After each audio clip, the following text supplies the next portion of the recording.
जाती धर्माच्या पलीकडे जाऊन नाथ संप्रदायाने सर्व समाजाला मानवजातीचा धडा दिला असून विविध समाजाचे लोक जसे की मुस्लिम, भटके, मागासवर्गीय, वंचित लोक नाथांची भक्ती करताना बघायला मिळतात.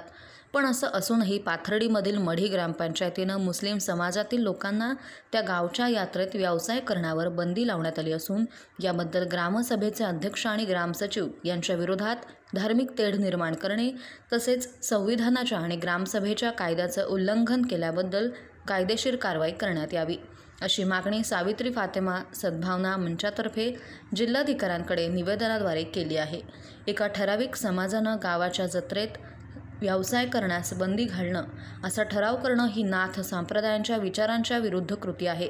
कानिफनाथ महाराजांच्या यात्रेत कोणत्याही जाती धर्माचा असलेला व समाजविघातक कृत्य करणाऱ्या व्यक्तीविरोधात कडक कारवाई करण्यात यावी. ग्रामसभेला घटनात्मक दर्जा प्राप्त झाला असला तरी कोणत्याही जाती धर्माच्या विरुद्ध असा ठराव बहुसंख्य मतदारांना ग्रामसभेत घेता येणार नाही असं निवेदनात म्हटलं आहे.